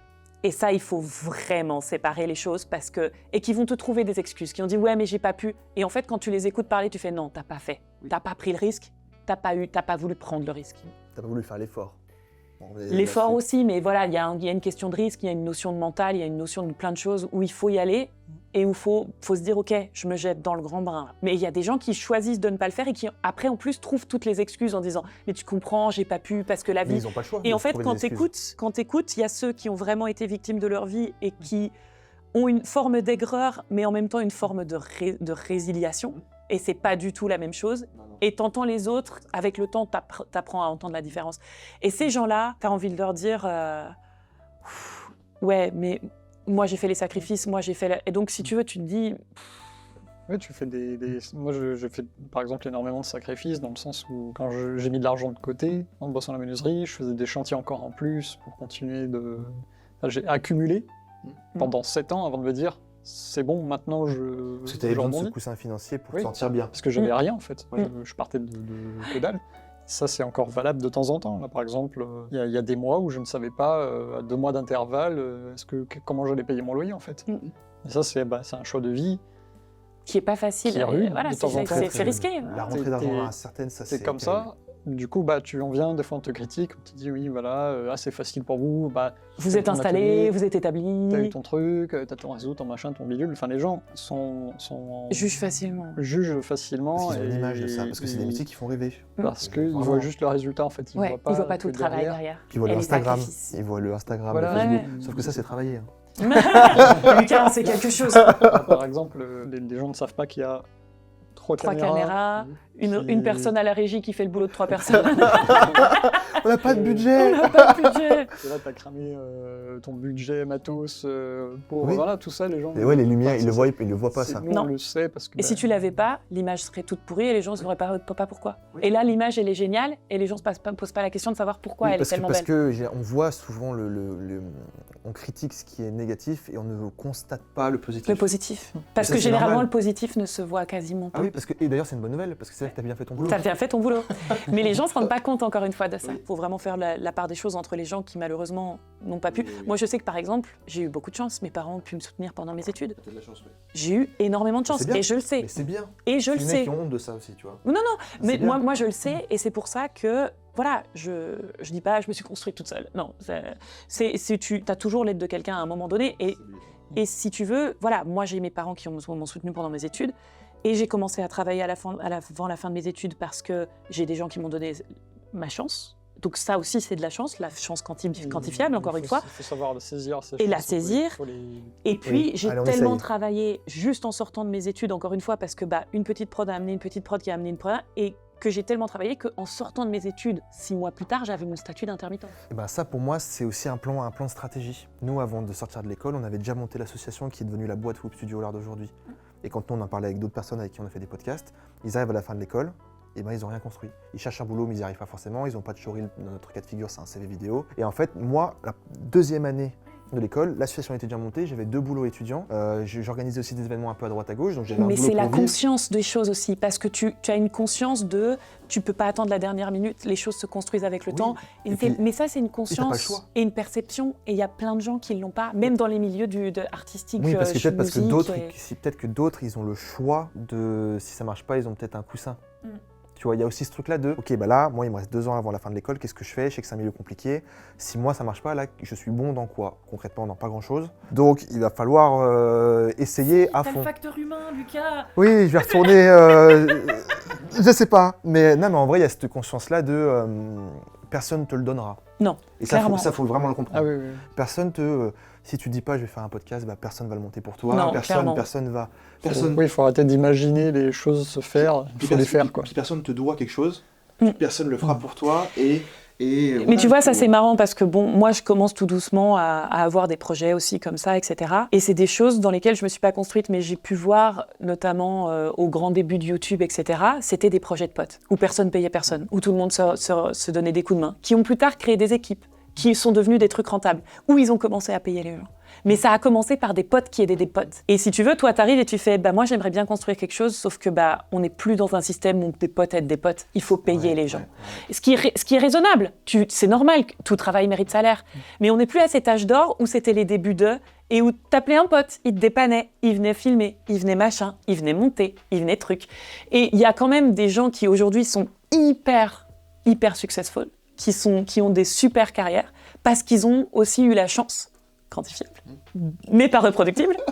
J'adore mes concepts quand ils se démontrent. Bref, et ils ont eu la chance de bénéficier de cet âge d'or où tu pouvais t'aider et c'était l'entraide et c'était le machin et où tu as commencé à payer les gens une fois que tu avais les moyens de payer les gens.